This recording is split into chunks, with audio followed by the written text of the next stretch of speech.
नमस्कार दोस्तों। जैसा कि आप सभी को पता है कि यूपीपीसीएस 2021 का जो प्री है वो 24 अक्टूबर को निर्धारित किया गया है। और इसी क्रम में किसी भी प्री एग्ज़ाम की तैयारी के लिए, किसी भी एग्ज़ाम की तैयारी के लिए एक सबसे महत्वपूर्ण होता है कि उसके प्रीवियस ईयर क्वेश्चंस के पेपरों को लगाना। तो इसी क्रम में मैं आपके सामने लेकर के आया हूँ यूपीपीसीएस 2019 का जो प्री एग्ज़ाम का पेपर है, प्रीवियस ईयर एग्ज़ाम पेपर, उसको मैं लेकर के आया हूँ। और कोशिश करूँगा कि इसी क्रम में मैं और भी जो 2020 है, फिर उससे रिगार्डिंग 2019 से पहले के जो एग्ज़ाम के पेपर हैं वो उनको मैं आपको लेकर के आऊँ। लेकिन ये 2019-20 के ये एग्ज़ाम ऐसे हैं जो आयोग के बदलते पैटर्न के आधार पर पे ये एग्ज़ाम पेपर थे। ठीक है, तो मैंने इनका एक विश्लेषण किया है। तो मैंने पाया है कि इसमें जो कुछ जो क्वेश्चंस हैं कैटेगरी वाइज, जैसे करंट के इसमें 17 क्वेश्चन थे, ज्योग्राफी के 21 थे, साइंस के 21 थे, पॉलिटी के 17 थे, हिस्ट्री के 21 थे, इन्वायरमेंट के 18 क्वेश्चन थे, इकोनॉमी के 12 क्वेश्चन थे। ठीक है, तो लगभग आप इनको जोड़ेंगे तो ये 137 से 135 के बीच में ये कुछ क्वेश्चन बैठते हैं। और जो अदर जो रिमेनिंग क्वेश्चंस रह जाते हैं वो मिसलेनियस में चले जाते हैं। ठीक है, ये कुछ डेटा हो सकते हैं और ये कुछ इस तरह के क्वेश्चंस भी हो सकते हैं जिन्हें आप किसी भी कैटेगरी में नहीं डाल सकते हैं। तो आप पाएंगे कि इसमें से जो ज्योग्राफी, करंट और साइंस और पॉलिटी और हिस्ट्री, ये जो क्वेश्चन है इनका ये मेजर स्टेक रखते हैं। और जो एनवायरनमेंट, इकोनॉमी है ये भी। तो हमें इन सभी टॉपिक का रिवीजन करना है। ठीक है, तो लगाते हैं पेपर ना देर करते हुए। तो इसमें हम सभी क्वेश्चंस को पढ़ेंगे, करंट भी हम देखेंगे साथ में। तो इससे आपको ये पता चलेगा कि करंट के क्वेश्चन किस किस कैटेगरी से आते हैं, किस किस रीजन से आते हैं। ठीक है, तो सबसे पहला जो क्वेश्चन है कि जैसे कि आईएमएफ के नवनियुक्त प्रबंध निदेशक हैं, तो ये 2019 में जो समय थे तो ये क्रिस्टलिना जॉर्जीवा थी। देखिए अब जैसे कि आप इस क्वेश्चन से समझेंगे कि तो जो नियुक्तियां होती हैं किसी भी पर्टिकुलर उस साल में, तो 2021 20 से 21 के बीच में जो नियुक्तियां होंगी उनसे क्वेश्चन बन सकता है। ठीक है, फिर ये भारत सरकार, दूसरा क्वेश्चन है, भारत सरकार द्वारा अक्टूबर 10, 2019 को प्रतिभाशाली बच्चों के कौशल समृद्धि के प्रोत्साहन हेतु प्रारंभ किया राष्ट्रीय कार्यक्रम। तो ये ध्रुव कार्यक्रम था, ये उनकी योजना थी भारत सरकार की कौशल से रिलेटेड। ठीक है, तो फिर अब ये अगला क्वेश्चन है कि जो सूची 1 सूची 2 को मिलान करना है। तो इसमें क्वेश्चन नंबर 3 में सूची 1 सूची 2 को मिलान करना है। तो थॉमस कुक, ये क्या थी? ये ब्रिटिश की टूर एंड ट्रैवल कंपनी थी। ग्रेटा थनबर्ग पर्यावरण कार्यकर्ता थी। उषा किरण भारतीय सम्मान विजेता। और कैरी लेम थी हांगकांग की नेता। तो इस प्रकार से विकल्प सही बैठता है 4D। ठीक है, क्वेश्चन नंबर 4 है 2019 अर्थशास्त्र का जो नोबेल पुरस्कार दूसरी बार किसी महिला को दिया गया, तो इस पुरस्कार से सम्मानित होने वाली प्रथम महिला कौन थी? अब आप ये देखें कि है तो ये करंट से क्वेश्चन रिलेटेड, लेकिन इसमें भी इन्होंने इसमें जो इससे पुराना जो एक जोड़ दिया, उसको करंट से जोड़ करके उन्होंने क्वेश्चन को पेश किया हुआ है। तो जिन्हें करंट में 2019 में अर्थशास्त्र नोबेल मिला था वो ना पूछ करके उन्होंने ये पूछ लिया है कि सबसे पहला किसको मिला था। तो सबसे पहला मिला था एलिनोर ओस्ट्राम को। ठीक है, फिर क्वेश्चन नंबर 5 है 2019 में जल शक्ति मंत्रालय द्वारा प्रारंभ की गई ग्रामीण स्वच्छता रणनीति निम्न में से किस अवधि से संबंधित है? ठीक है, 2019 से 2029। आप क्वेश्चन नंबर 5 का थोड़ा सा विश्लेषण करेंगे तो इस तरह के करंट में बहुत सारे क्वेश्चन बनते हैं जो पेपर में भी आप पढ़ेंगे, न्यूज़पेपर में।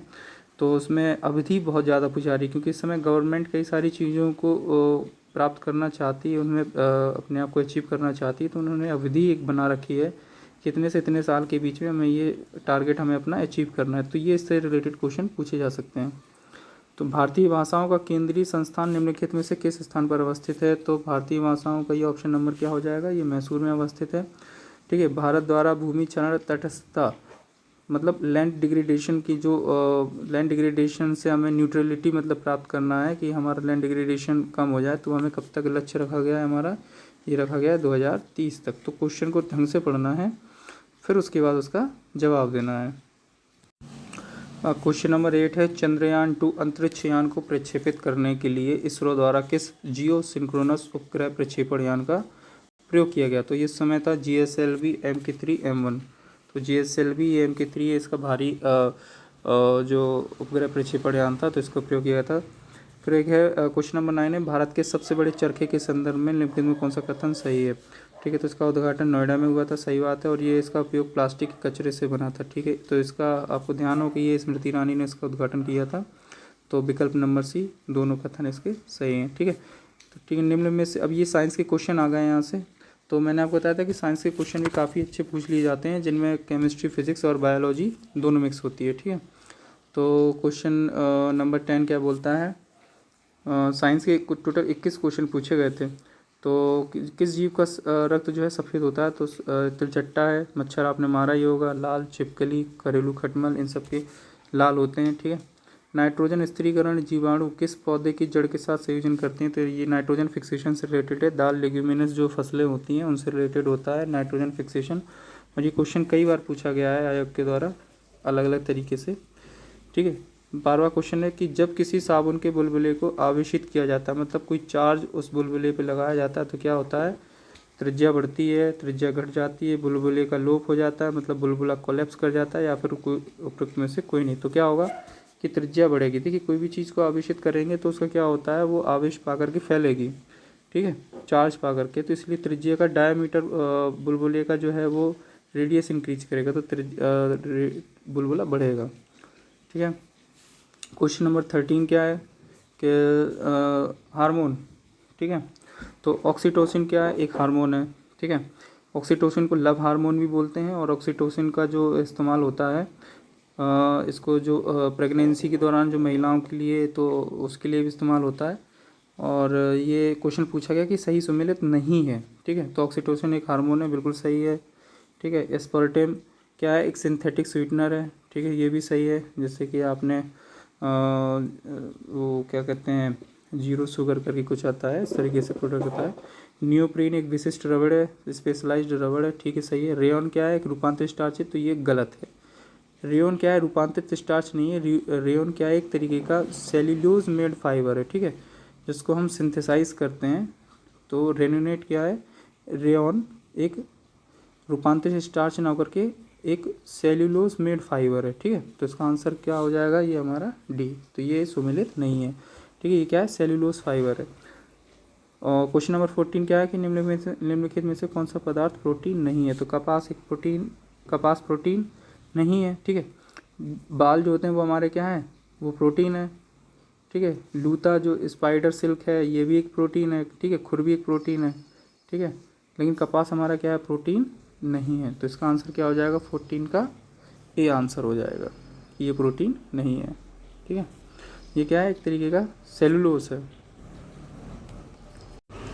क्वेश्चन नंबर 15 कि थर्मस फ्लास्क होता है, जिसमें पानी या गर्म या ठंडा बनाए रखने के लिए रखते हैं, तो इसमें लंबे समय तक तरल गर्म या ठंडा रहता है, क्योंकि ऊष्मा की कोई हानि अथवा प्राप्ति नहीं होती है। ठीक है, तो ऑप्शन क्या है, संचालन, संवहन, ऑप्शन ए संचालन, ऑप्शन बी संवहन में विकिरण, ऑप्शन सी ए और बी दोनों, ऑप्शन डी उपरोक्त में से कोई नहीं। ठीक है, तो इसका आंसर क्या हो जाएगा, सी हो जाएगा, ए और बी। कहने का मतलब ये है कि जो थर्मस होता है उसमें कोई भी चीज़ या गर्म या ठंडा है तो उससे जो टेम्परेचर होता है वो कम या ज़्यादा नहीं होता है। तो ऐसा क्यों नहीं हो पाता, क्योंकि जो ऊष्मा की हानि या फिर प्राप्ति के लिए 3 माध्यम होते हैं, एक संचलन, संवहन और विकिरण। तो ये तीनों माध्यम से तीनों ही नहीं हो पाते हैं। तो यही पूछा है ना कि हानि अथवा प्राप्ति नहीं हो पाती, तो ऐसा किस लिए नहीं हो पाता, क्योंकि ये तीनों प्रोसेस नहीं हो पाते, इसलिए इसका आंसर क्या हो जाएगा, सी हो जाएगा।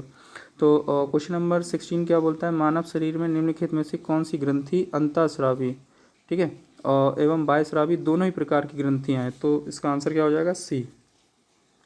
ठीक है, अंतःस्रावी और बाह्यस्रावी से बाह्यस्रावी हमारे क्या हो जाएंगे, जैसे कि आंसू वाले, जैसे हमारे आंसू वाली ग्रंथियां हो गई, पसीने वाली ग्रंथियां हो गई। ठीक है, तो इनमें क्या होती हैं, बाह्यस्रावी क्या होती हैं, नलिका युक्त होती हैं, और अंतःस्रावी क्या होती हैं, नलिका युक्त नहीं होती हैं। ठीक है, इनमें नलिका नहीं होती। बाह्यस्रावी में नलिकाएं होती हैं और अंतःस्रावी में नलिकाएं नहीं होती हैं।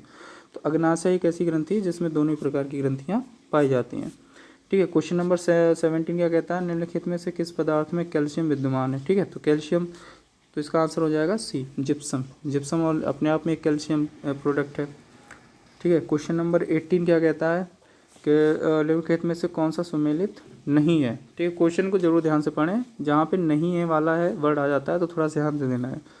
तो नहीं है, तो अब शुरुआत से देखेंगे, क्या सिल्वर ब्रोमाइड कृत्रिम प्रकांड संश्लेषण में इस्तेमाल होता है, देखते हैं अभी।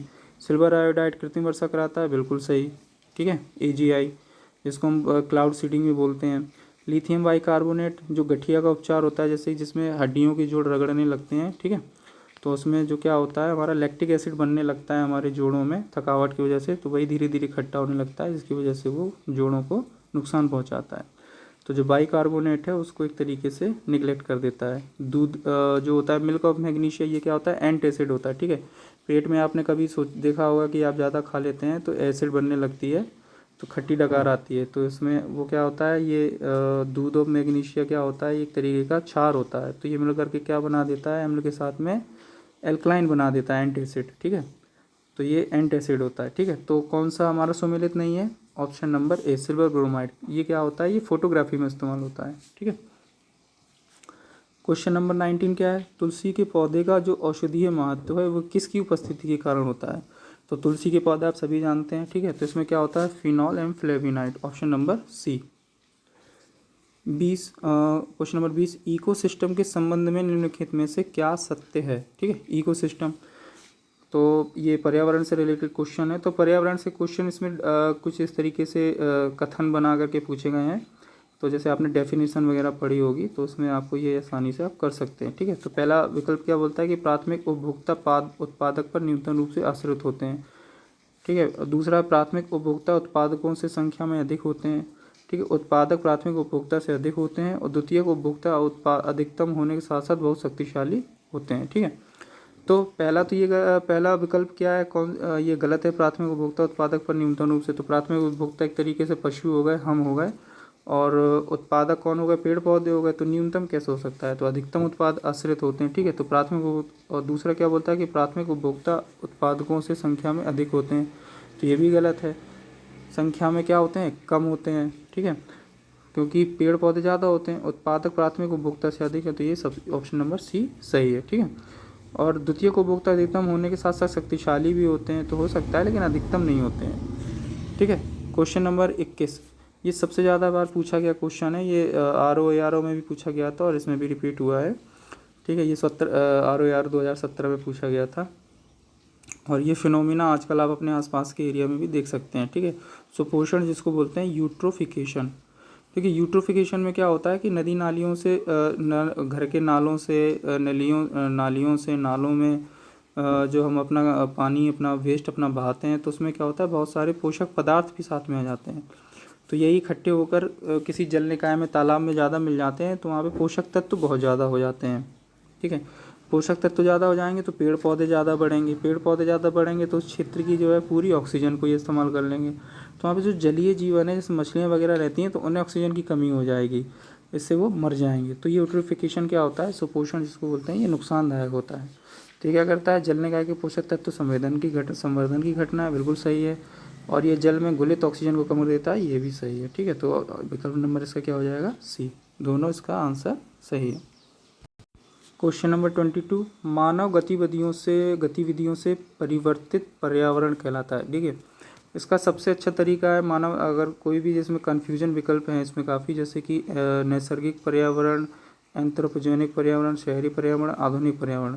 अब ये शहरी आधुनिक ये दोनों मानवीय गतिविधियों से संबंधित है, लेकिन एक्चुअल जो सबसे ज़्यादा करेक्ट विकल्प है उसका विकल्प है बी, क्योंकि एंथ्रोपोजेनिक जो वर्ड होता है वो मानव को ही बताता है। ठीक है, तो एंथ्रोपोजेनिक पर्यावरण जो होगा, एनवायरनमेंट जो होगा एंथ्रोपोजेनिक, वो मानवीय गतिविधि परिवर्तित पर्यावरण कहलाएगा। तो क्वेश्चन नंबर 22 का आंसर है बी। 23 का विकल्प क्या है, कौन सा क्वेश्चन है कि निम्नलिखित में से कौन सा सत्य नहीं है। ठीक है, फिर से देखिए, तो भूमध्य रेखा से ध्रुवों की ओर जाति विविधता में वृद्धि होती है। ठीक है, अब ये आप ये देखिए, ये हमारा अर्थ है और ये हमारा इक्वेटर है। ठीक है, और ये हमारा पोल है। अब हम भूमध्य रेखा से नॉर्थ में जाएं या साउथ में जाएं।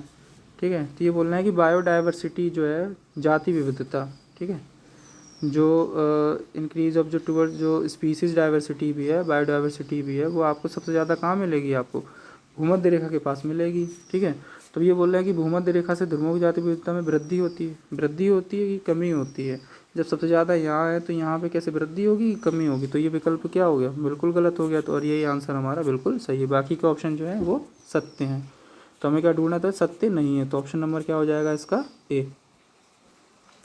क्वेश्चन नंबर 24, ठीक है, ये भी आयोग द्वारा सबसे ज़्यादा पूछने वाला क्वेश्चन है कि जो वायु प्रदूषण के जो जैविक सूचक है, ठीक है, वो कौन है। तो सीधा जवाब है इसका लाइकेंस। ठीक है, लाइकेंस क्या होते हैं? कवक और शैवाल का एक सहीजीवी प्रदर्शन दिखाता है। ठीक है, कवक जिसको हम बोलते हैं फंगी, ठीक है, और शैवाल जो होता है उसको हम बोलते हैं एल्गी। ठीक है, एल्गी के अध्ययन को क्या बोलते हैं हम? फाइकोलॉजी, और कवकों के अध्ययन को क्या बोलते हैं? माइकोलॉजी। ठीक है, अभी आपने कोरोना कोविड टाइम में जो आपने ब्लैक फंगस आपने नाम सुना होगा, तो हिंदी में आपको ब्लैक कवक बोलेंगे। ठीक है, तो उससे जो बीमारी रिलेटेड होती थी उसको म्यूकिसिस कुछ बोलते थे। तो ये म्यूकोलॉजी से आप उसको एक तरीके से आप उसको ध्यान रख सकते हैं। ठीक है, तो कवक और शैवाल क्या होते हैं? एक तरीके से सहजीवी प्रदर्शन करते हैं। ठीक है, वायु प्रदूषण, तो सबसे पहले क्या होता है, अगर वहाँ पे आसपास के एरिया में वायु प्रदूषण हो रहा है तो सबसे पहले ये प्रभावित होते हैं।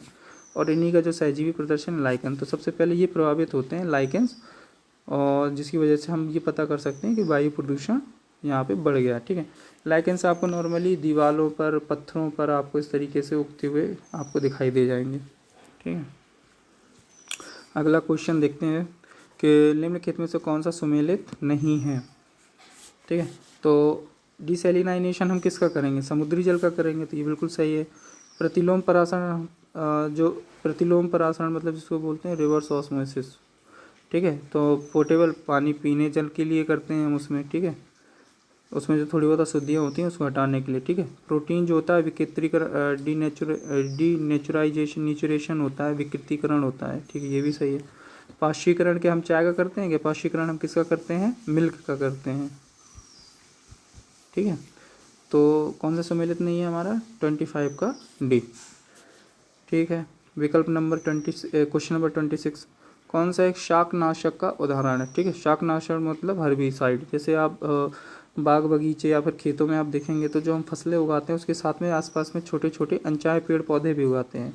वो क्या करते हैं कि जो आसपास के पेड़ों में उगने पर जो मिट्टी की जो पोषक तत्व होते हैं उसका ये लोग इस्तेमाल कर लेते हैं, और जिससे जो हमारा मेन पौधा है उसको हम ठीक से ग्रो नहीं कर पाते हैं, तो इसलिए उनको हटाना होता है।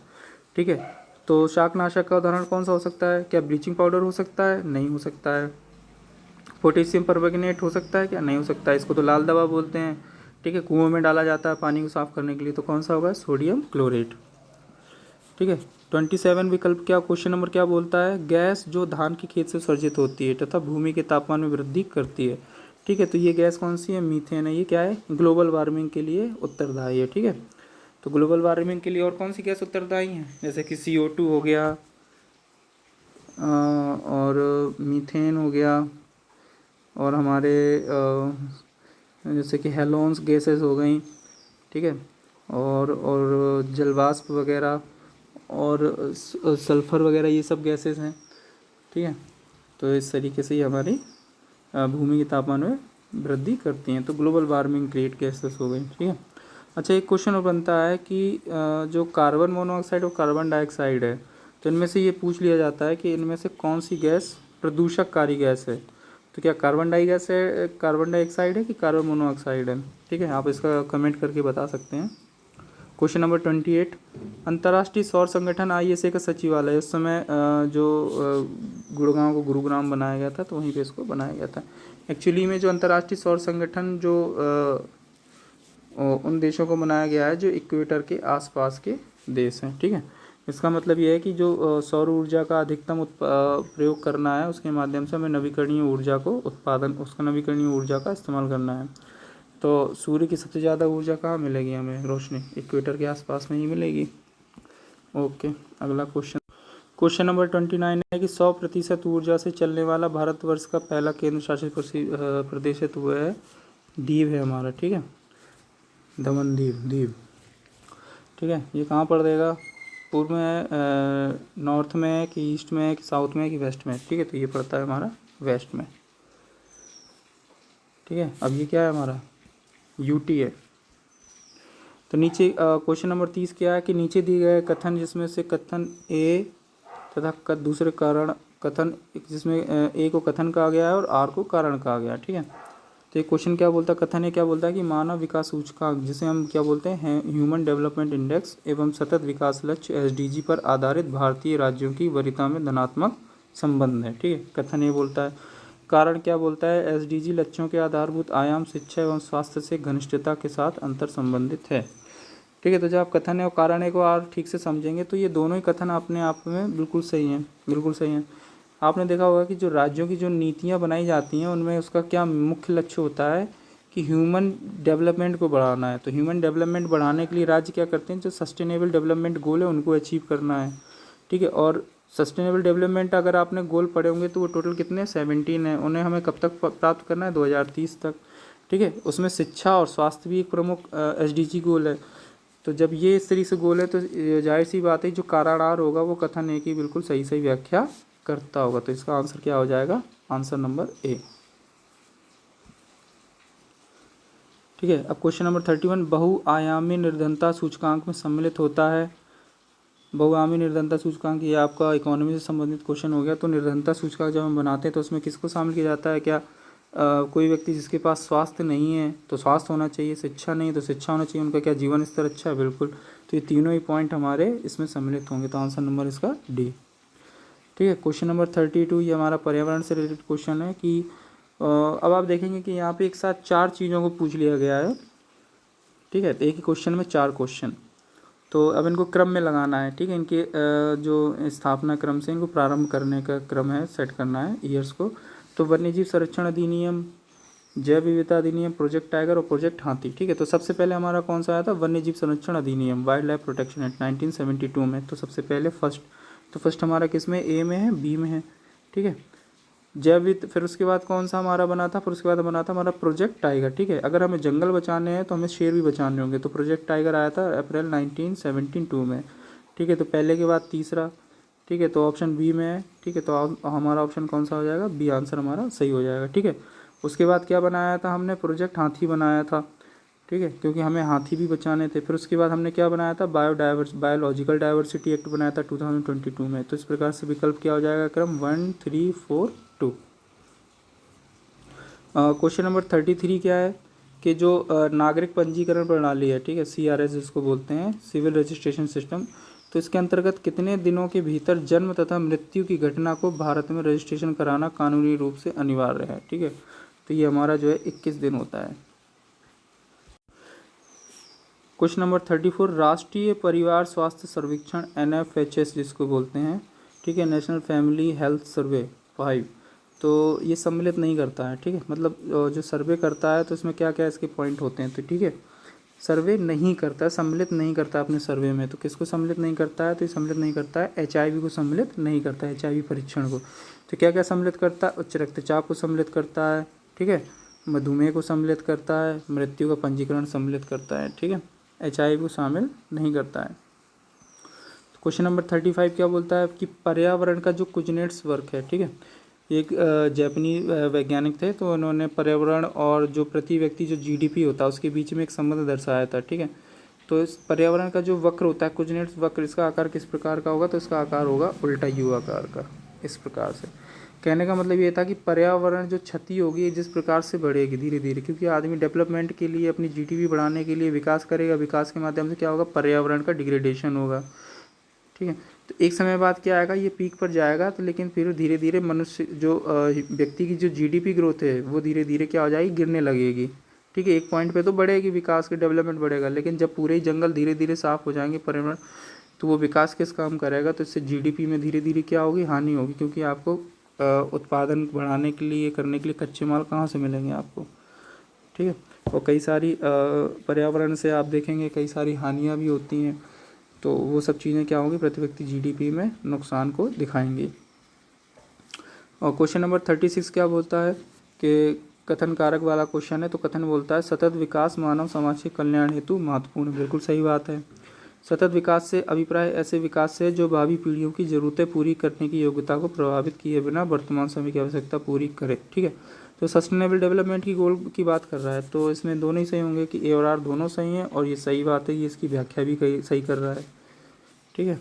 तो कथन नंबर इसका आंसर क्या हो जाएगा, ऑप्शन नंबर A।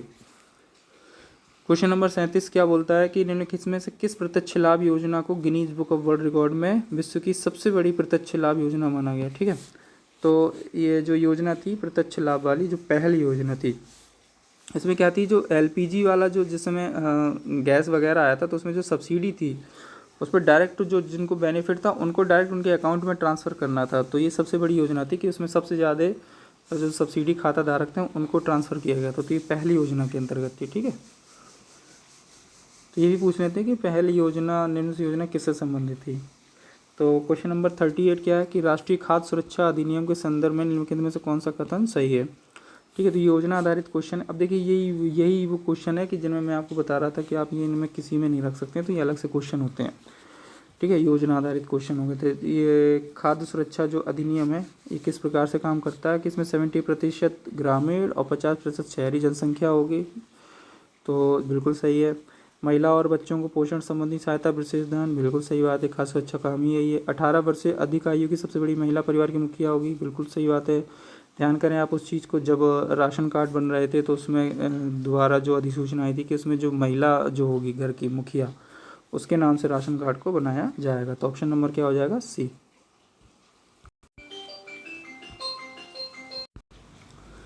जो क्वेश्चन नंबर 39 है ये लैंड रिफॉर्म से रिलेटेड है कि भारत में जो पट्टेदारी की सुधारी की जो उपाय किए गए थे तो उनमें से कौन सा कथन सही है। ठीक है, तो लैंड रिफॉर्म के लिए जो टेनेंसी रिफॉर्म लाए गए थे, ठीक है, जिन्हें काश्तकारी रिफॉर्म भी बोलते हैं, तो इसमें लगान का विनियमन किया गया था। ठीक है, रेगुलेशन किया गया था लगान का कि कोई भी अनियमित तरीके से लगान नहीं लेगा।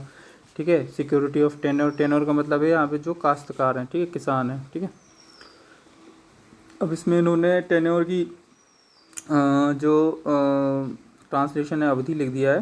ठीक है, तो अवधि गलत है, लेकिन फिर भी जो इंग्लिश वर्जन आप देखेंगे तो क्वेश्चन इसका विकल्प 2 भी सही होगा। तीसरा होगा द कन्फर्म पट्टेदारी पर स्वामित्व की घोषणा। ठीक है, तो मतलब कई समय से क्या था कि किसानों को पट्टे दिए गए थे और उन्हें उनका स्वामित्व घोषित कर दिया गया था। पट्टेदारी में क्या होता था कि कुछ समय बाद उनसे वो ज़मीनों का स्वामित्व खत्म कर दिया जाता था, लेकिन उसमें स्वामित्व की घोषणा की गई थी जो लंबे समय से उस पर खेती कर रहे थे। तो सही उत्तर कौन सा हो गया, ऑप्शन नंबर इसका D. Option number question number 40 है, तो ये क्या बोलता है कि जो पब्लिक सेक्टर हैं, जो सार्वजनिक क्षेत्र हैं, तो उनसे रिलेटेड जो कथन है कौन से सही हैं। तो कथन पहला क्या बोलता है कि सार्वजनिक उपयोगिता संसाधन प्रदान करना। ठीक है, तो जो पब्लिक सेक्टर जो हैं वो क्या करते हैं, जो प्रोवाइड पब्लिक यूटिलिटी रिसोर्सेज, सही बात है। ठीक है, सामाजिक और आर्थिक ऊपरी पूंजी का निर्माण। ठीक है, जो सोशल कैपिटल है और जो इकोनॉमिक कैपिटल है, ठीक है, उसका भी निर्माण करते हैं वो। संतुलित क्षेत्रीय और क्षेत्रीय विकास सुनिश्चित करते हैं, बिल्कुल सही बात है, पब्लिक सेक्टर का काम ही है। ठीक है, समतावादी लक्ष्यों को बढ़ाना। ठीक है, तो जो गोल हैं इनके, ठीक है, सार्वजनिक क्षेत्र, आप इसको एक तरीके से रेलवे का उदाहरण ले सकते हैं जो सार्वजनिक क्षेत्र से ही रिलेटेड है। ठीक है, तो उसका पूरा काम आप जब अगर रेलवे के अगर देखेंगे तो ये चारों विकल्पों में वो बिल्कुल सही बैठता है। तो ऑप्शन नंबर 4 इसका सही है। ठीक, क्वेश्चन नंबर 41। अब ये जो क्वेश्चन नंबर 41 जो 2019 के एग्ज़ाम पेपर में आया था तो लोग हक्के बक्के से रह गए थे कि भाई ये कहाँ से पूछ लिया। ठीक है, तो ये सीधे मैप बेस्ड क्वेश्चन है और ये आपको मिल जाएगा स्कूल एटलस जो मैप आता है। ठीक है, ज्योग्राफी में पढ़ने के लिए लेते हैं तो सीधा सीधा है, ये सुएज नहर से रिलेटेड है। सुएज नहर का जो आप देखेंगे जो लाल सागर आता है, ठीक है, मिस्र और अरब प्रायद्वीप के बीच में, तो उसमें है कि लेक मंजिला सबसे पहले है, फिर लेक टिम्सा है, फिर ग्रेट बिटर लेक है, फिर लिटिल बिटर लेक है। ये जो क्रम है ये उत्तर से दक्षिण का क्रम है। ठीक है, टेलीग्राफिक पठार हिस्सा है किसका, उत्तरी अटलांटिक कटक का। ठीक है, अटलांटिक कटक जिसे अंध महासागर भी बोलते हैं। ठीक है, जिसकी आकृति जो क्या है एस आकार की है। ठीक है, तो इस तरीके से तो जो उत्तरी अटलांटिक कटक है ये जो ये रिज बनती है। ठीक है, रिज का मतलब क्या होता है, पहाड़ी समुद्र के अंदर जो एक पहाड़ी श्रृंखला बनती जाती है, तो ये जो पूरा हिस्सा है इसको क्या बोलते हैं, टेलीग्राफिक पठार बोलते हैं। तो उत्तरी अटलांटिक कटक का ये हिस्सा है। तो अब अगले क्वेश्चन पे चलते हैं। ठीक है, क्वेश्चन नंबर 43। क्वेश्चन नंबर 43 क्या है, ये उष्णकटिबंधीय चक्रवातों से रिलेटेड है। ठीक है, अब उष्णकटिबंधीय चक्रवात कहाँ पे आते हैं, अगर आप देखेंगे तो उष्णकटिबंधीय चक्रवात जो होते हैं वो इक्वेटर का जो ट्रॉपिक ऑफ कैप्रिकॉन है, ट्रॉपिक ऑफ कैंसर है। ठीक है, ये ट्रॉपिक ऑफ कैंसर है और ये ट्रॉपिक ऑफ कैप्रिकॉन है। ठीक है, कैंसर कैप्रिकॉन, तो ये कर्क वाला हो गया और ये मकर। तो इस रीजन में जितने भी जो कॉन्टिनेंट जो देश हैं उनके आसपास में यहाँ पे ये सब तूफ़ान आते हैं। ठीक है, तो जो विली विली जो तूफ़ान है ये क्या है, स्थानीय स्तर पे ये नाम है तूफ़ानों का, तो ये कहाँ पे आते हैं, ऑस्ट्रेलिया में। ठीक है, टैफू जापान में। ठीक है, और बाइग्यू फिलीपींस में आते हैं, हरिकेन्स यूएसए में आते हैं। ठीक है, तो विकल्प नंबर इसके हिसाब से कौन सा सही हो गया, ऑप्शन नंबर इसका डी। ठीक है, डी ऑप्शन इसका सही हो गया। ठीक है, अगला क्वेश्चन क्या है कि निम्नलिखित में से कौन सा एक नगर साइबेरियाई रेल मार्ग पर अवस्थित नहीं है। ठीक है, जो ट्रांस साइबेरियन रेल मार्ग है जो रशिया से होकर के जाता है, रशिया के जो ईस्ट से वेस्ट को जोड़ता है। ठीक है, तो आपको उस पर कजान मिलेगा, उमस्क मिलेगा, चिता मिलेगा। ठीक है, सोचिए आपको उसमें नहीं मिलेगा। ठीक है, अब ये कुछ ऐसे क्वेश्चन है जो मतलब आपने पढ़े हैं, आते हैं तो आते हैं, नहीं आते हैं तो नहीं आते हैं। ठीक है, क्वेश्चन नंबर 45 ये क्या है, ये गर्म हवाओं के जो स्थानीय पवनें होती हैं उनके नाम है। ठीक है, और उस किस जगह पे ये क्या नाम से जानी जाती हैं और किस देश में है, तो ये हमें मिलान करना है। तो इसमें देखना कौन सा सम्मिलित नहीं है। ठीक है, सांता आना, तो ये क्या है, कैलिफोर्निया में है, बिल्कुल सही है। और किस प्रकार की हवा है, गर्म हवा है। ठीक है, हबूब ये सूडान में है, बिल्कुल सही है। ये धूल भरी आंधी होती है, यामो जापान में है। ठीक है, तो कुछ जापान में कुछ नाम जो होते हैं आप उनको नामों से ही पहचान सकते हैं कि जापान से रिलेटेड हैं। ठीक है, मिस्ट्रल ये क्या है, ठंडी हवा है। ठीक है, और ये ऑस्ट्रेलिया में नहीं, ये आपको मिलेगी ऑस्ट्रेलिया में नहीं मिलेगी, ये आपको मिलेगी कहाँ मिलेगी आपको, ये आपको मिलेगी स्पेन और फ्रांस के उसमें मिलेगी। ठीक है, तो ये ठंडी हवा है, तो ऑप्शन कौन सा हो जाएगा हमारा, डी। ठीक है, मैं इस तरह की कुछ जो लिस्टिंग है वो बना करके वीडियो बना के डाल देंगे हम, गर्म हवाओं से रिलेटेड और ठंडी हवाओं से रिलेटेड और किस क्षेत्र की हैं, तो लिस्टिंग भी आपको मैं वीडियो बना करके प्रोवाइड करा दूंगा।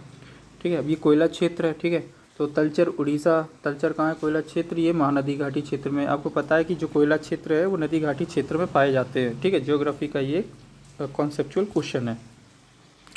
तो तलचर ये कहाँ है, उड़ीसा क्षेत्र में है, ये महानदी। ठीक है, कर्णपुरा दामोदर घाटी क्षेत्र जो झारखंड का क्षेत्र है। ठीक है, और सिंगरौली, सिंगरौली सोन घाटी जो एमपी यूपी रीजन में पड़ता है। ठीक है, सोनभद्र रीजन आता है। ठीक है, और सिंगरैनी गोदावरी रीजन में जो तेलंगाना में है। ठीक है, तो ऑप्शन नंबर इसका कौन सा हो जाएगा, ऑप्शन नंबर ए। ठीक है, क्वेश्चन नंबर 47 कि निम्नलिखित में से कौन सी चोटी भारत में अवस्थित नहीं है। ठीक है, जो चोटी जो पर हिमालय की जो पर्वत श्रृंखलाएं हैं, तो ये सभी हिमालय पर्वत श्रृंखलाओं की चोटियां हैं। ठीक है, तो जो बृहत हिमालय, महान हिमालय, ठीक है, शिवालिक हिमालय, धौलाधार हिमालय, ठीक है, तो उससे रिलेटेड ये चोटियाँ हैं। ठीक है, तो भारत में अवस्थित नहीं है। ठीक है, तो आपको पता होगा कि अगर आप जब मैप में देखेंगे तो भारत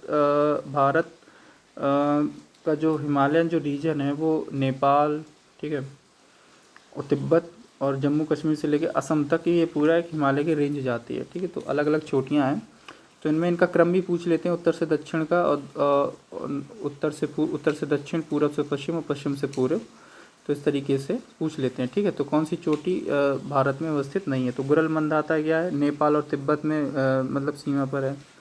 नमचा बरवा आपकी किस में है, अरुणाचल प्रदेश में है। कामेत आपकी कहाँ मिलेगी, उत्तराखंड में मिलेगी। नंगा पर्वत आपको कहाँ मिलेगा, JNK में मिलेगा। ठीक है, तो कौन सा हमारा हो गया, हमारा ऑप्शन नंबर इसका ये हो गया कि ये हमारा ऑप्शन नंबर सही हो जाएगा। ठीक है, तो ऑप्शन नंबर ए हमारा सही हो जाएगा, ये भारत में अवस्थित नहीं है। बाकी नमचा बरवा अरुणाचल में है, कामेत उत्तराखंड में है, नंगा पर्वत JNK में है। ठीक है, K2 कहाँ पे पड़ता है, K2 भी भारत में ही आता है, लेकिन वो अभी UK में पड़ रहा है अभी। ठीक है, तो हिमालय के बाद भारत की सबसे दूसरी छोटी जो है ऊंची वही कहलाएगी। फिर तीसरे नंबर पे शायद कंचनजंगा है। ठीक है, क्वेश्चन नंबर 48 क्या बोलता है कि भारत में उत्तरी पश्चिम मैदान में, ठीक है, उत्तरी, ये मानसून से रिलेटेड क्वेश्चन है, जो उत्तर पश्चिमी मैदान में जो पश्चिमी विक्षोभ से जो जाड़े में होने वाली वर्षा होती है। अब आप ये समझिए कि इस क्वेश्चन में एक और क्वेश्चन छुपा हुआ है। ठीक है, उसका आंसर भी इसी में है कि जाड़े में जो वर्षा होती है वो किससे होती है। ठीक है, तो पश्चिमी विक्षोभ से होती है। पश्चिमी विक्षोभ से जाड़े में होने वाली वर्षा की मात्रा जो होती है, ठीक है, अगर आप भारत का जो आप ये मैप देखेंगे तो इस तरीके से इसका पश्चिमी साइड है। ठीक है, तो यहाँ से पश्चिमी विक्षोभ ये जेट स्ट्रीम हवाएं आती हैं। ठीक है, तो जाड़े के समय हवा आती हैं। तो अगर ये धीरे धीरे जब ये बढ़ेंगी तो ये पश्चिम से पूरब की तरफ जाएंगी, तो इनका जो प्रेसिपिटेशन है जो वर्षण मात्रा है, तो बरसने की जो मात्रा है वो कैसी हो जाएगी, पश्चिम से पूरब धीरे धीरे कैसी हो जाएगी, कम होती जाएगी। तो विकल्प नंबर इसका कौन सा हो गया, इसका विकल्प हो गया बी।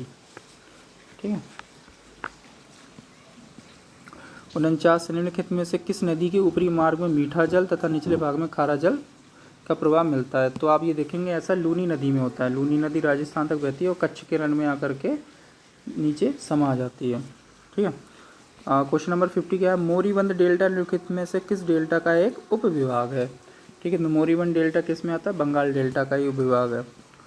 तो विकल्प नंबर सी हो जाएगा। 51 का आंसर, क्वेश्चन 51 क्या बोलता है, क्वेश्चन 51 बोलता है कि उत्तर प्रदेश में गन्ना तथा चीनी का उत्पादन महाराष्ट्र से अधिक है। बिल्कुल सही बात है, लेकिन उत्पादकता कम है। मिलें इतनी है यहाँ पर कि उससे भी अधिक उत्पादन कर सकता है। ठीक है। तो उत्पादकता कम, ये कथन बिल्कुल सही है।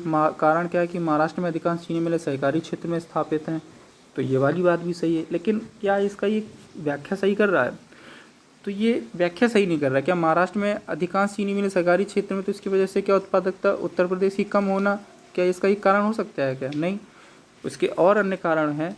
ठीक है। उत्पादकता क्या है कि हमारे यहाँ की फैक्ट्रियाँ सही नहीं, उनका रखरखाव से सही नहीं है, अब उनका मैनेजमेंट सही नहीं हो सकता है। ठीक है। और क्या बोलते हैं कि जो हम भुगतान है वो सही से नहीं करते हैं। तो कई सारी चीज़ें हैं, लेकिन ये एक रीज़न होना कि महाराष्ट्र में अधिकांश चीनी मिलें सहकारी क्षेत्र में स्थापित हैं, तो इसका ये कारण नहीं हो सकता है। ठीक है।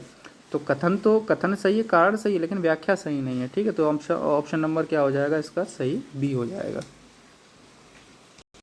क्वेश्चन नंबर 52 क्या है कि निम्नलिखित में से कौन सा सुमेलित नहीं है। ठीक है। सुमेलित नहीं है। तो दाम क्या है, तांबे की मुद्रा है, बिल्कुल सही है। देसाई क्या है, एक राजस्व अधिकारी, बिल्कुल सही है। दीवान क्या है, एक प्रांतीय राजस्व का प्रमुख होता था। ठीक है। जरीब क्या होता था, एक प्रकार का कर है, नहीं, ये क्या है, जरीब क्या है, एक नापने की इकाई है। ठीक है। मेजरमेंट इकाई है। ठीक है। तो कौन सा सम्मिलित नहीं है, विकल्प नंबर डी इसका आंसर हो जाएगा। Question number 53। ठीक है। अब ये कुछ ऐसे क्वेश्चन है जो हिस्ट्री से रिलेटेड क्वेश्चन है। अब ये ऐसे क्वेश्चन है जो आपको मिलेंगे या फिर नहीं मिलेंगे। ठीक है। तो पढ़ा हुआ है तो ठीक है, नहीं पढ़ा हुआ है तो कोई बात नहीं है। कि अब जैसे क्या है कि ये नाम है और उनकी कृतियाँ हैं। ठीक है। तो जो मुल्ला दाऊद की कृति है वो चंदायान है। ठीक है। चंदायान है। तो मिलाना है हमें। दामोदर कवि की पद्मावत कथा है। सोमनाथ की राग विबोध है। अमीर खुसरो की आशिका है। ठीक है। और ये ऐसे क्वेश्चन है कि जो बहुत ही कम रिपीट होते हैं, तो उसका विकल्प नंबर क्या हो जाएगा, बी। ठीक है। 150 देखिए पेपर में क्वेश्चन आते हैं और 150 में से कम हमारे 110 120 के बीच में हमारे सही होने चाहिए। बाकी आपके 30 क्वेश्चन सही नहीं होते हैं, कोई बात नहीं, इतने में आपका कट ऑफ में निकल जाएगा। और उसी में से कुछ क्वेश्चन ऐसे होते हैं। चलिए 53 के बाद 54 क्वेश्चन देखते हैं। ठीक है। 54 क्वेश्चन क्या बोलता है कि निम्नलिखित राजाओं में से किसने अकबर के पूर्व तानसेन को संरक्षण दिया था। ठीक है। तो तानसेन को संरक्षण किसने दिया था, भाटा का राजा जो था रामचंद्र सिंह। ठीक है। अकबर के आने से पहले तानसेन इन्हीं के यहाँ दरबारी संगीतज्ञ हुआ करते थे। अब चूँकि अब अकबर उस समय अकबर पूरे भारत के सम्राट थे, तो उस समय अब जो अधीनस्थ राजा थे, अगर उन्होंने अकबर ने उनसे पसंद आ गया, उन्होंने मांग लिया, तो वो उन्हें मना नहीं करते थे। ठीक है। तो क्वेश्चन नंबर 55 क्या था, 55 क्या बोलता है कि जो राजवंश हैं और उनकी राजधानियां हैं, ये हमको मैच करनी है। ठीक है। तो हमको क्या मैच करना है, राजवंश और उनकी राजधानियां। ठीक है। तो पल्लव कहाँ से रिलेटेड थे, कांची के पल्लव कहलाते थे। ठीक है। पांडे कहाँ से थे, मदुरा से थे। देवगिरी के यादव। और काकतीय वारंगल। ठीक है। काकतीय वारंगल मतलब जो तेलंगाना का क्षेत्र है। ठीक है। तो विकल्प नंबर से कौन सा हो जाएगा, B. Question number 56। Question number 56 क्या बोलता है कि ये जो स्मारक बने हुए हैं, इनको हमें क्या करना है, कालक्रम में हमें इन्हें व्यवस्थित करना है। तो सबसे बड़ी बात आपको, अगर इसमें से मान लीजिए जैसे 4 हैं, 4 में से आपको जैसे कि राबिया दुरानी का मकबरा औरंगाबाद, शेरशाह सूरी, हुमायूं का मकबरा, तो आपको इनके जो शासनकाल उससे रिलेटेड आपको याद है, तो आप इनके मकबरे लगा सकते हैं। तो सबसे पहले जैसे मान लीजिए आपको अटाला मस्जिद जौनपुर है। ठीक है। तो अटाला मस्जिद जौनपुर जब आप सल्तनत काल पढ़ेंगे तो ये उस समय का जिक्र आता है। तो सल्तनत काल तो इन सबसे पहले से है। ठीक है। शेरशाह सूरी, राबिया दुरानी और हुमायूं, तो सबसे पहले क्या हो जाएगा, चौथा। अगर आपको यही पता है कि सबसे पहले चौथा है, तो आपका सीधे सीधे आंसर कौन सा हो जाएगा, बी। ठीक है।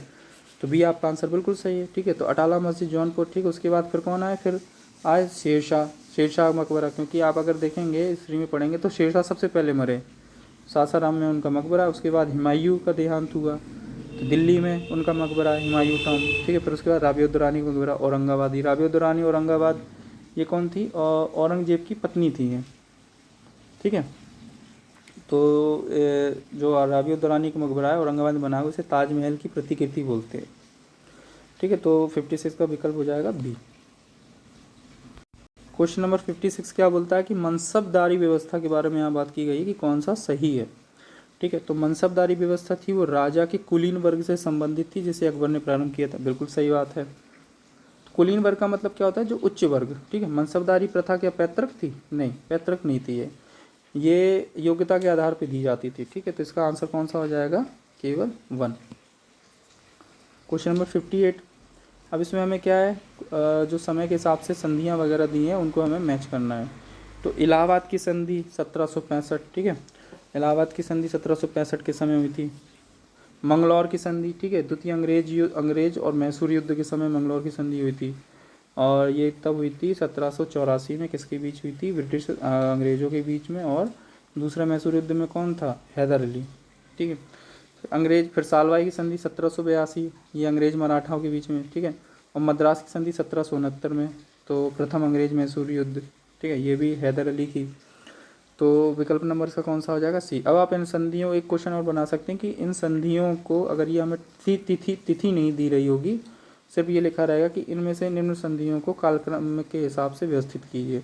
तो सबसे पहले कौन सी संधि हुई, इलाहाबाद की संधि हुई 1765, फिर उसके बाद मद्रास की संधि हुई 1769, फिर उसके बाद हमारी सालबाई की संधि हुई 1782, ठीक है। फिर उसके बाद कौन सी संधि हुई, मैंगलोर की संधि हुई 1784। तो क्वेश्चन के प्रकार हैं, किसी भी प्रकार से पूछ सकते हैं, ठीक है। यहाँ पे आपको डेट दे दी गई है, और जो मैंने दूसरा क्वेश्चन बोला उस टाइप में, उसमें डेट नहीं दी रही होगी।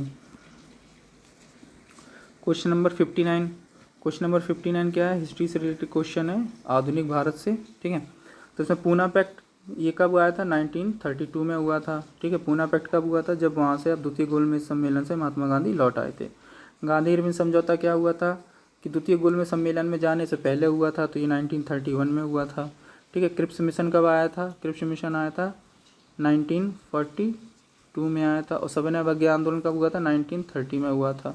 तो आप क्रम से लगा सकते हैं। तो सबसे पहले कौन सा हो जाएगा, चौथा, फिर उसके बाद हो जाएगा हमारा उसके बाद 31, मतलब क्रिप्स मिशन, गांधी इरविन समझौता, फिर उसके बाद पूना पैक्ट, फिर उसके बाद क्रिप्स मिशन। तो विकल्प नंबर कौन सा हो जाएगा हमारा, सी। क्वेश्चन नंबर 60 क्या बोलता है, असैनिक प्रशासन जो उस समय 1905 में जो हुआ था, लॉर्ड कर्जन ने बंगाल विभाजन किया था, तो किस लिए किया था, क्या था, उससे रिलेटेड क्वेश्चन है कि लॉर्ड कर्जन ने प्रांतीय सीमाओं को पुनर्गठित करने का निर्णय लिया, बिल्कुल सही बात है। पूर्वी बंगाल और असम नामक नया प्रांत बनाया, बिल्कुल सही बात है। तो विकल्प नंबर कौन सा हो गया, सही, बी। क्वेश्चन नंबर 61 की मुस्लिम लीग एवं भारतीय राष्ट्रीय कांग्रेस के बीच राजनीतिक गतिरोध को दूर करने के लिए जो CR फॉर्मूला बनाया था, ठीक है, इन्हीं के नाम से है CR फॉर्मूला, ठीक है। ये राजगोपालाचारी था, ठीक है। CR फॉर्मूला किससे रिलेटेड था, इनके बीच में था, श्री राजगोपालाचारी और मोहम्मद अली जिन्ना के बीच में, ठीक है। तो उससे रिलेटेड था, तो इसका आंसर कौन सा हो जाएगा, B. Question number 62, the rise and growth of economic nationalism in India, इसके लेखक कौन थे, बिपिन चंद्रा, ठीक है, जिनकी हम आधुनिक भारत की किताब पढ़ते हैं। निम्नलिखित में से भारत के संविधान में के किसमें पर्यावरण संरक्षण एवं संवर्धन तथा वन एवं वन्य जीव की रक्षा के प्रावधान पाए जाते हैं, ठीक है। तो आप देखेंगे कि नीति निर्देशक तत्व में भी पाए जाते हैं, जो 48 काम में है, ठीक है। 42वां संविधान संशोधन के तहत इसमें शामिल किया गया था, और इसे आप मूल कर्तव्य में भी पाएंगे, जो मूल कर्तव्य आपके जो हैं फंडामेंटल ड्यूटीज, उस नंबर 7 में। तो आपका आंसर कौन सा हो जाएगा, ऑप्शन नंबर सी, ए और बी दोनों। 64, पंचायतों के संदर्भ में निम्नलिखित में से कौन सा कथन सही है, ठीक है। तो पंचायतों में आप जब पढ़ेंगे तो अनुसूची 11 और अनुसूची 12, ठीक है। तो नगर निगम के और पंचायतों के रिलेटेड है, तो अनुसूची 11 जब आप पढ़ेंगे तो आपको पंचायतों में जो 50% सीटें अनुसूचित जाति अनुसूचित जनजाति महिलाओं के लिए आरक्षित होगा, तो ये 50 है क्या, नहीं है, 33% है, ठीक है। तो ये हमारा क्या हो गया, गलत हो गया, ठीक है। तो तो गलत कौन एक किस में है, ए और सी में है, तो ए और सी तो नहीं होगा, हो सकता है बी या डी होगा। ठीक है। ग्राम सभा एक निकाय है जिसमें गांव के रहने वाले सभी लोग होते हैं। तो क्या गांव के सभी रहने वाले लोग होते हैं क्या? नहीं, जो निर्वाचन लिस्ट में जो नाम होता है जिन लोगों का, वही ग्राम सभा के सदस्य होते हैं। ठीक है। तो बी भी गलत हो गया। ठीक है। तो अब आंसर ऑटोमेटिक कौन सा बचा हमारा? डी। मध्यवर्ती स्तर पर एक पंचायत होगी। Question number 65। जो मजदूर किसान संगठन था MKSS नामक सामाजिक आंदोलन, ये किससे संबंधित है? ये है RTI अधिनियम। ठीक है। RTI क्या है? राइट टू इन्फॉर्मेशन से रिलेटेड है। क्वेश्चन नंबर 66 क्या है? राष्ट्रीय सामाजिक सहायता कार्यक्रम में जो गरीबी रेखा से नीचे के लिए निम्नलिखित कार्यक्रम सम्मिलित नहीं है। ठीक है। जो राष्ट्रीय सामाजिक सहायता कार्यक्रम बनाए जाते हैं ना, जो गरीबी रेखा से नीचे होते हैं, तो उसमें कौन से कार्यक्रम सम्मिलित नहीं है? ठीक है। तो गरीबी रेखा से रिलेटेड कौन कौन से होते हैं? राष्ट्रीय परिवार लाभ कार्यक्रम होते हैं, बिल्कुल सही है। अन्नपूर्णा कार्यक्रम होता है, बिल्कुल सही है। महिला किसान सशक्तिकरण परियोजना होती है क्या? नहीं, ये नहीं है। तो यही हमारा आंसर है, क्योंकि ये शामिल नहीं है। ठीक है। तो विकल्प नंबर क्या हो जाएगा हमारा? सी। ठीक है। क्वेश्चन नंबर 67 क्या है कि किसने कहा था कि भारत एक अर्ध संघात्मक राज्य है? ठीक है। तो ये केसी वेयर का कथन था। ठीक है। केसी वेयर ने कहा था कि जो इंडिया है is a quasi federal state. ठीक है। अर्ध संघात्मक। ठीक है। एकात्मक और अर्ध संघात, आधा संघात्मक है, आधा एकात्मक है। ठीक है। Question number 66। तो निम्नलिखित घटनाओं को कालक्रम में व्यवस्थित कीजिए। ठीक है। कूट के हिसाब से उनके उत्तर दीजिए।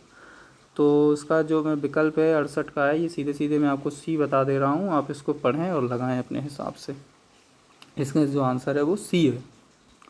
ठीक है। 69 जो है कि कथन ए तथा कारण। तो कथन कारण वाले क्वेश्चनों में काफ़ी लोगों को दिक्कत होती है। ठीक है। तो पढ़ते हैं कि केंद्रीय कानूनों का संवैधानिक वैधता के संबंध में भारत के सर्वोच्च न्यायालय की अनन्य अधिकारिता है। ठीक है। तो ये यहाँ पे न्यायिक समीक्षा वाली बात आती है। ठीक है।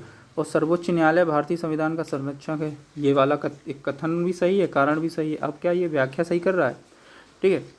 क्योंकि संविधान, सर्वोच्च न्यायालय को हमने संविधान में पढ़ा है कि सर्वोच्च न्यायालय को भारतीय संविधान का संरक्षक मानते हैं। आप वो वाला पार्ट देखें जिसमें रिटों वाला जो हिस्सा होता है 32। ठीक है। मूल अधिकार वाला।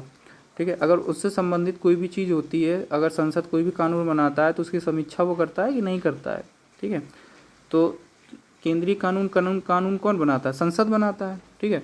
तो जो संवैधानिक वैधता, अगर उसमें संवैधानिक वैधता के संबंध में अगर वो सही नहीं बैठते हैं तो उनकी समीक्षा कौन करेगा? सर्वोच्च न्यायालय तो करता है, और कोई करता है क्या? नहीं करता है। तो सही बात है, संरक्षक ही तो करेगा। तो इसका कथन और कारण सही है तथा सही व्याख्या भी है। ठीक है। तो इसका आंसर क्या हो जाएगा हमारा? ए। Question number 70। तो भारत में राष्ट्रीय पंचायती राज दिवस कब मनाया जाता है? 24 अप्रैल को मनाया जाता है। ये हमेशा क्वेश्चन पूछा जाता है। ठीक है। पंचायत के अभी चुनाव हुए थे ना, तो हो सकता है दोबारा पूछ लें। Question number 71। क्वेश्चन नंबर 71 क्या है कि 42वें संविधान संशोधन द्वारा किस अनुच्छेद के माध्यम से श्रमिकों की प्रबंधन में भागीदारी सुनिश्चित की गई थी?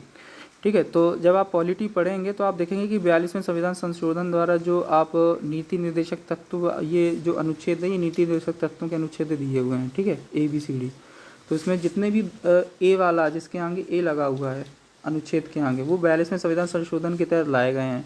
ठीक है। अब जैसे तो अब ए वाला है तो ए और सी तो ख़त्म हो गए, अब बी और डी बचा। अब 39 वाला जो आता है, ये सबसे पहला जो आता है, जब आप नीति निर्देशक तत्व पढ़ेंगे तो ये क्या बोलते हैं, उससे रिलेटेड होता है कि एक समान विधिक सहायता मिलेगी, असमानता नहीं की जाएगी, किसी के साथ राज्य नहीं करेगा, और क्या बोलते हैं, आय में विषमता नहीं रहेगी। तो बी नहीं रहेगा। ठीक है। बी अपने आप कट जाएगा। तो ऑप्शन ऑटोमेटिक कौन बचा? डी। तो अनुच्छेद 43 से जो होता है वो श्रमिकों के प्रबंधन की भागीदारी से होता है। ठीक है।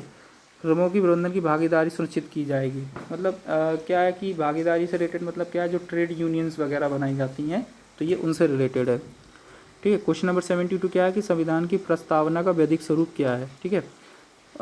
तो लीगल नेचर क्या है? क्या हम उसे लागू कर सकते हैं, क्या उसे लागू नहीं किया जा सकता है, या फिर विशेष परिस्थितियों में लागू किया जा सकता है? ठीक है। तो संविधान की प्रस्तावना क्या बारे में बोला जाता है कि संविधान प्रस्तावना जो संविधान का अंग है, ठीक है, और इसमें एक ही बार अभी तक संशोधन हुआ है, लेकिन इसे हम लागू नहीं करा सकते हैं।